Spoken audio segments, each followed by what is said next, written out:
Bismillahirrahmanirrahim. Assalamualaikum warahmatullahi wabarakatuh. Kali ini kita akan membahas materi peluang kejadian bersama FA Production pada mata pelajaran Matematika Wajib untuk kelas 12 di semester 2. Oke, pertama yang akan kita bahas terkait peluang kejadian adalah ruang sampel. Ruang sampel sendiri pengertiannya adalah himpunan semua kemungkinan hasil dari suatu percobaan dan dilambangkan dengan S. Jadi semua kemungkinannya harus ditulis ya dalam ruang sampel dan disimbolkan dengan S.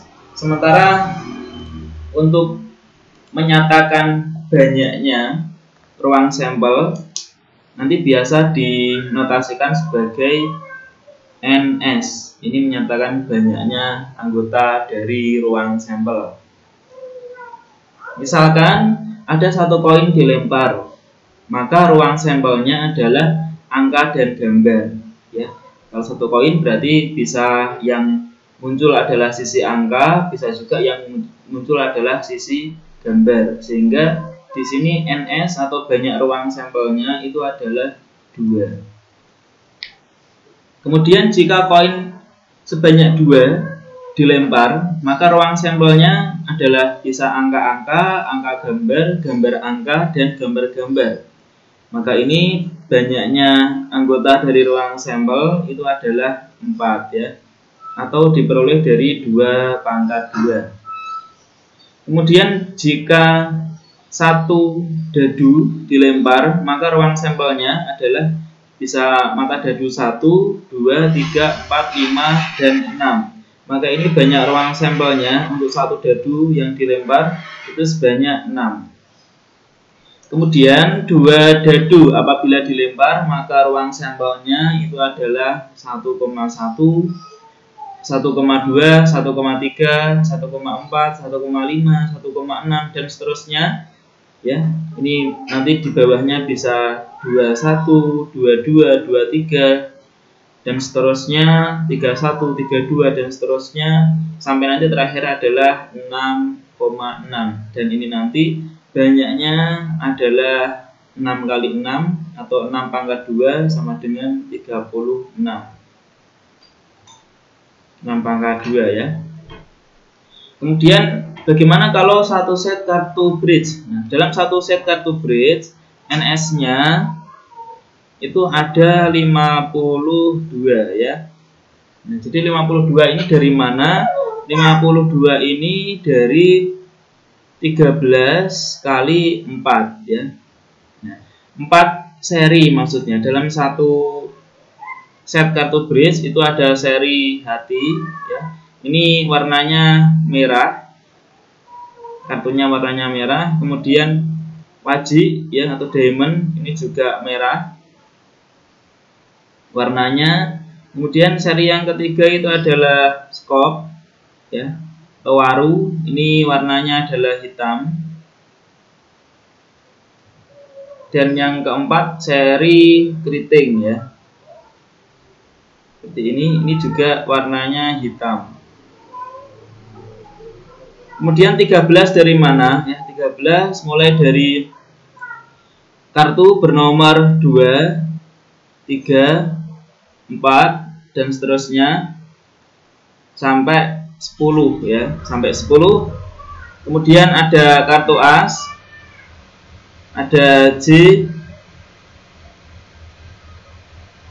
K dan Queen ya.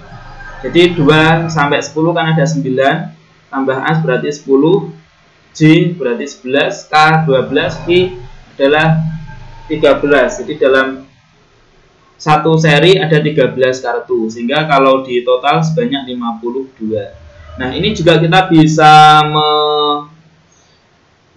membuat secara umum ya, bahwa kalau koin dilempar, satu koin berarti 2, kalau 2 koin berarti 2 pangkat 2. Nanti kalau 3 koin berarti 2 pangkat 3 atau 8 ya. Kalau satu dadu 6, 2 dadu berarti 36, berarti kalau 3 dadu tinggal 6 pangkat 3 seperti itu. Kemudian apabila nanti ada juga yang ruang sampelnya dikombinasikan ya antara koin ya, misalkan satu koin dan satu dadu. Kalau satu koin dan satu dadu ini nanti tinggal dikalikan 2 kali dadunya sebanyak 6 sehingga hasilnya nanti ada 12 NS untuk satu koin dan satu dadu dan seterusnya. Itu adalah ruang sampel. Kemudian kita masuk ke kejadian. Misalkan S itu adalah ruang sampel suatu percobaan yang dilakukan sebanyak N kali, dan A adalah suatu kejadian dengan frekuensi munculnya A yaitu NA, maka peluang kejadian A itu dirumuskan bahwa PA sama dengan NA dibagi NS ya. Jadi NA ini banyaknya kejadian dibagi NS-nya ini adalah ruang sampel ya, seperti yang kita cari sebelumnya. Nanti ketemu peluangnya. Oke, contoh soal nomor 1. Dalam kantong ini terdapat 5 buah bola yang diberi nomor 1, 2, 3, 4, 5. Jika diambil 2 bola sekaligus, peluang terambilnya jumlah genap adalah, maka kita sebelumnya harus mencari tahu dulu berapa NS-nya dan juga berapa kejadiannya ya. Jadi untuk NS-nya kita bisa gunakan kombinasi ya, karena ini dari 5 bola diambil 2 bola sekaligus ya, berarti pakainya kombinasi bukan permutasi. Maka rumus untuk NS adalah kombinasi dari yang disediakan sebanyak 5 ya. Ada 5 unsur yang disediakan, mau diambil berapa? Mau diambil ini 2 ya.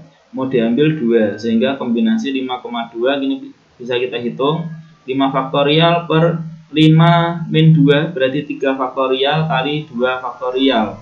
Ini kita jabarkan jadi 5, 4 sampai 3 faktorial saja, karena nanti dicoret dengan yang bawah 3 faktorial kali 2 faktorial itu 2. Ini dicoret, 4 dengan 2 dicoret juga sehingga didapat 10. Sehingga NS-nya adalah 10. Tinggal kita mencari NA-nya ya, banyaknya kejadian A.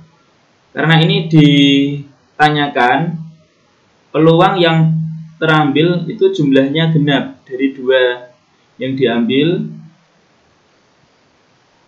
Kita cari tahu dulu kejadian A-nya, anggotanya apa saja. Berarti bisa yang diambil untuk menjadikan genap itu antara bilangan ganjil dan ganjil ya.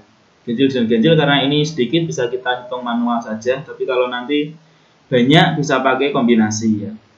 Berarti yang diambil adalah ganjil dengan ganjil, bisa 1 dengan 3, bisa 1 dengan 5, bisa 3 dengan 5. Seperti ini.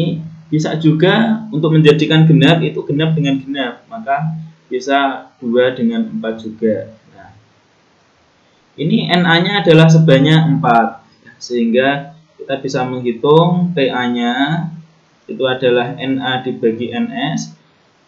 NA-nya ada 4, NS-nya ada 10 ya, jadi 4 per 10 atau 2 per 5.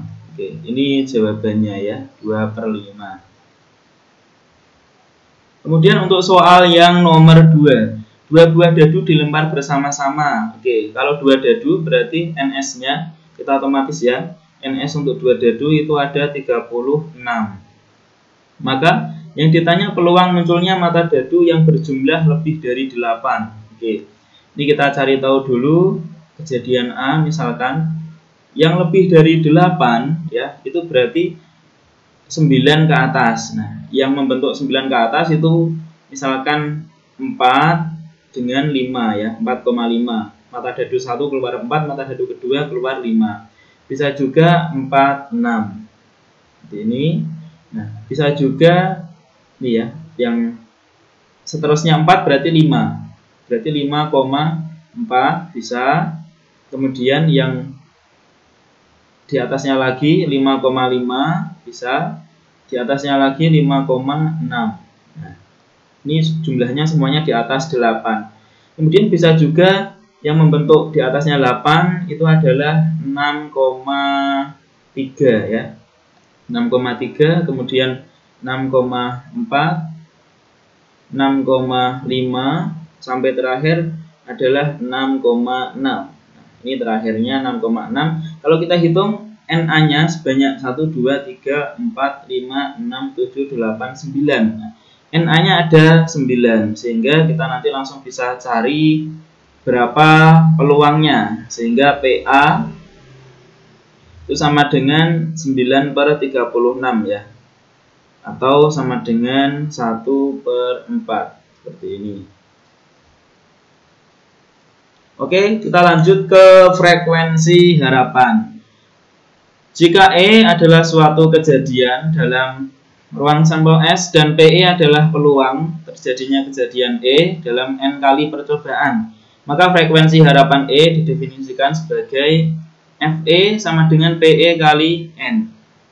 FE adalah frekuensi harapan kejadian E, PE adalah peluang kejadian E, dan N adalah banyaknya percobaan.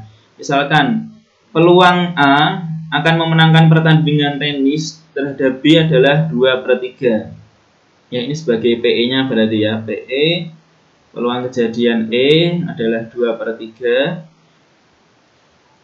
Berapa frekuensi harapan A menang jika pertandingan tersebut direncanakan sebanyak 6 kali? Berarti N sama dengan 6.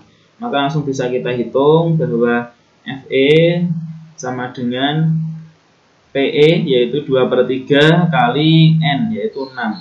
Sehingga ada 4 ya frekuensi harapan untuk bisa menang tim A. Soal yang kedua, sebuah dadu dengan sisi 6 ya, jelas diundi sebanyak 612 kali. Jika frekuensi harapan mendapatkan bilangan ganjil adalah K, maka nilai K adalah, yang ditanya FE untuk mendapatkan frekuensi FE untuk mendapat bilangan ganjil. Berarti kita cari dulu PE-nya. PE adalah peluang kejadian mendapatkan bilangan ganjil. Nah, dalam satu dadu yang diundi, bilangan ganjil itu kan ada 1, 3, 5. Berarti NE-nya ada 3 per NS-nya ada 6. Sehingga hasilnya setengah. Ini PE. Sementara untuk N-nya adalah banyaknya percobaan, yaitu ini 612 kali ya. Sehingga frekuensinya itu adalah PE, yaitu setengah kali 612 ya, sama dengan 306. Ini frekuensi harapan untuk mendapatkan bilangan ganjil. Kemudian kita masuk ke materi komplement kejadian. Jadi komplement itu ibarat kita mencari kontradiksinya. Jika PA adalah peluang terjadinya A dan P aksen A ini adalah peluang tidak terjadinya A atau kontradiksi dari A, maka rumus untuk peluang kejadian komplement adalah PA aksen sama dengan 1 min PA. Oke. Jadi kita bisa mencari dari kebalikannya. Nah, misalkan ini ya. Jika peluang hari esok akan turun hujan ini adalah 0,45, berapa peluang cuaca akan cerah pada esok hari? Berarti kan kontradiksi atau berlawanan ya, sehingga untuk mencari P aksen A ya, peluang bahwa esok hari cerah adalah 1 dikurangi 0,45 ya. 0,45 sama dengan 0,55 seperti ini. Contoh yang kedua, 3 keping uang logam dilempar bersama-sama, berapa peluang muncul ketiga mata uang sekurang-kurangnya 1 gambar. Nah, karena ini ditanyakan sekurang-kurangnya 1 gambar, berarti ini sebagai P aksen A ya. P aksen A ya, misalkan ini peluang sekurang-kurangnya 1 gambar,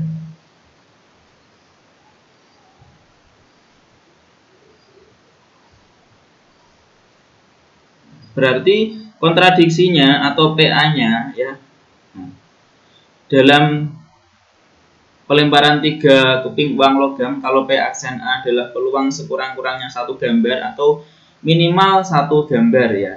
Minimal satu gambar. Berarti kontradiksinya ini kan ini minimal satu gambar. Berarti kontradiksinya itu kan yang dia nggak ada gambarnya atau tidak ada gambarnya atau angka-angka semua. Nah, inilah anggota dari